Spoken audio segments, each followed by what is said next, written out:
Honorable Tehsildar R. T. Ravi Kumar Angadi Gangavati from Girls Islamic Organization Gangavati, Shanti Sadan Prashant Nagar, Jamaat-e-Islami Hind Gangavati. Subject: Urgent objection to the Waqf Amendment Act 2025. Request for action and representation.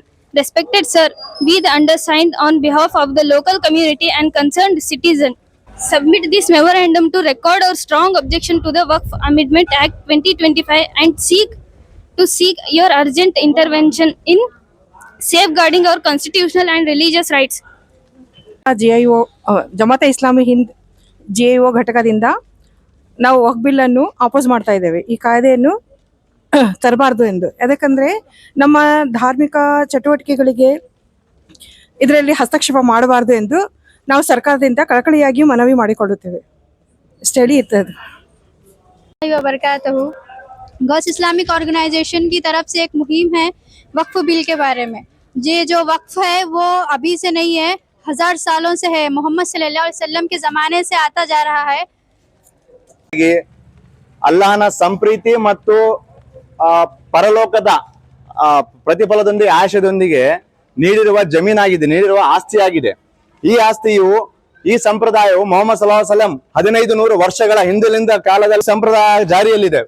ಇದು Muslim ಸಮುದಾಯದ ಜನರಿಗೆ ಮತ್ತು ಧಾರ್ಮಿಕ ಚಟುವಟಿಕೆಗಳನ್ನು ಈ ಆಸ್ತಿಯ ಮೂಲಕ ಚಟುವಟಿಕೆಗಳನ್ನು ಈಡೇರಿಸಿಕೊಳ್ಳುವುದು ಇದರ ಅರ್ಥವಾಗಿದೆ. ಇದು ಮುಸ್ಲಿಂ ಅವರ ಕರ್ತವ್ಯನೂ ಆಗಿದೆ. ಈ ಪ್ರಸ್ತುತ ಕೇಂದ್ರ ಸರ್ಕಾರವು ಜಾರಿಗೆ ತರಲು ಹೊರಟಿರುವಂತಹ ವಕ್ಫ್ ಕಾಯ್ದೆ ತಿದ್ದುಪಡಿ ಕಾಯ್ದೆ 2025 ಒಂದು ಕರಾಳ ಕಾನೂನಾಗಿದೆ. ಇದು ಸಮುದಾಯದ ಮೇಲ್ವಿಚಾರಣೆ ಮತ್ತು ಧಾರ್ಮಿಕ ಸ್ವಾತಂತ್ರ್ಯಗಳನ್ನು ಕಸಿದುಕೊಳ್ಳುವ ಹುನ್ನಾರ ಆಗಿದೆ. ಈ ಕಾಯ್ದೆಯು ಸಾಧಾರಣ ಸುಧಾರಣೆ ಅಲ್ಲ. ಇದು ಪ್ರಗತಿಯ ವೇಷದಲ್ಲಿ ನಡೆಸುತ್ತಿರುವಂತಹ ದಮನಿಸುವಿಕೆ ಆಗಿದೆ. ಅದೇ ರೀತಿಯಾಗಿ ಸಂವಿಧಾನವು ಆರ್ಟಿಕಲ್ ಕಾಲಂ 15 ಮತ್ತು 24, 25 ಅಡಿಯಲ್ಲಿ ನಮಗೆ ನೀಡಿರುವಂತಹ ಧಾರ್ಮಿಕ ಸ್ವಾತಂತ್ರ್ಯವನ್ನು ಕಸಿದುಕೊಳ್ಳುವುದ ಒಂದು ಷಡ್ಯಂತ್ರ ಆಗಿದೆ. ಹಂಗಾಗಿ ನಾವು ಈ ಬಿಲ್ ಅನ್ನು ವ್ಯವಸ್ಥಿತವಾಗಿ ಮತ್ತು ಸಂಪೂರ್ಣವಾಗಿ ತಿರಸ್ಕಾರ ಮಾಡುತ್ತೇವೆ. ಬನ್ನಿ ಎಲ್ಲರೂ ಒಗ್ಗಟ್ಟು ಮಾಡಿಕೊಂಡು ಈ ಬಿಲ್ ಅನ್ನು ನಾವು ತಿರಸ್ಕರಿಸೋಣ. ಇಲ್ಲಿ ಒಂದು ಗಂಗಾವತಿಯಲ್ಲಿ ಗರ್ಲ್ಸ್ ಇಸ್ಲಾಮಿಕ್ ಆರ್ಗನೈಸೇಷನ್ ಜಿಐಒ ಕಡೆಯಿಂದ ಕೇಂದ್ರ ಸರ್ಕಾರ ಜಾರಿಗೆ ತಂದಿರುವಂತಹ ವಕ್ಫ್ ತಿದ್ದುಪಡಿ ಕಾಯ್ದೆ 2025 ವಿರುದ್ಧವಾಗಿ ಇಲ್ಲಿ ಮಾನ್ಯ ತಹಸೀಲ್ದಾರ್ ಸಾಹೇಬರಿಗೆ ಏನೊಂದು ಮೆಮೊರಂಡಮ್ ಅನ್ನು ಸಲ್ಲಿಕೆ ಮಾಡಲಿಕ್ಕೆ ಬಂದಿದ್ದಾರೆ. ಅವರೆಲ್ಲರದು ಒಂದು ಉದ್ದೇಶ ಇಷ್ಟೇ, ಇವತ್ತು ದೇಶಾದ್ಯಂತ ಎಲ್ಲ ಮುಸ್ಲಿಂ ಸಂಘಟನೆಗಳು, ಅದರಲ್ಲಿ ಕೂಡ ಮುಸ್ಲಿಂ ಪರ್ಸನಲ್ ಲಾ ಬೋರ್ಡ್ ಕಡೆಯಿಂದ ಅನೇಕ ಹೋರಾಟಗಳು ಮತ್ತು ಅನೇಕ ಕಾರ್ಯಕ್ರಮಗಳು ಇದರ ವಿರುದ್ಧವಾಗಿ ವಕ್ಫ್ ತಿದ್ದುಪಡಿ ಕಾಯ್ದೆ ವಿರುದ್ಧವಾಗಿ ನಡೆಯುತ್ತಾ ಬಂದಿದ್ದಾವೆ. ಅದರ ಒಂದು ಅಂಗವಾಗಿ, ಅದರ ಉದ್ದೇಶವಾಗಿ ಇವತ್ತು ಜಿಐಒ ಕೂಡ ಒಂದು ಮೆಮೊರಂಡಮ್ ಅನ್ನು ಕೂಡ ಇಲ್ಲಿ ಸಲ್ಲಿಕೆ ಮಾಡಲಾಗಿದೆ. ಮುಖ್ಯವಾಗಿ ಹೇಳುವುದೇನಪ್ಪ ಅಂತಂದ್ರೆ, ಈ ವಕ್ಫ್ ಅನ್ನೋದು ತಮ್ಮೆಲ್ಲರಿಗೂ ಗೊತ್ತಿರುವಂತೆ ಒಂದು ಮುಸ್ಲಿಂ ಸಮಾಜದ ಒಂದು ಆಸ್ತಿಯಾಗಿದೆ. ಮುಸ್ಲಿಂ ಸಮಾಜದ ರೀತಿಯಲ್ಲಿ ಅಲ್ಲಾಹನಲ್ಲಿ ಒಂದು ನಂಬಿಕೆ ಇಟ್ಟು, ವಿಶ್ವಾಸ ಇಟ್ಟು, ಶತಮಾನಗಳಿಂದನೂ ಮತ್ತು ಅನೇಕ ನಮ್ಮ ಪೂರ್ವಜರು ನೀಡಿರುವಂತಹ ಒಂದು ಆಸ್ತಿಯನ್ನ ವಕ್ಫ್ ಮಾಡಲಾಗಿದೆ.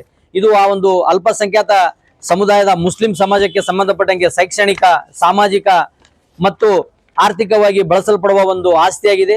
ಇವತ್ತು ಈ ಒಂದು ಆಸ್ತಿಯನ್ನ ಈ ಒಂದು ಕೇಂದ್ರ ಸರ್ಕಾರ ಹಲವು ತಿದ್ದುಪಡಿಗಳನ್ನು ತಗೊಂಡು ಬಂದ್ಬಿಟ್ಟು ಅದರಲ್ಲಿ ಈ ಒಂದು ಧಾರ್ಮಿಕ ಸ್ವಾತಂತ್ರ್ಯದ ಒಂದು ಹಕ್ಕನ್ನ ಹತ್ತಿಕ್ಲಿಕ್ಕಾಗಿ ಈ ಒಂದು ಕಾನೂನನ್ನ ತಿದ್ದುಪಡಿ ಮಾಡಲಾಗಿದೆ.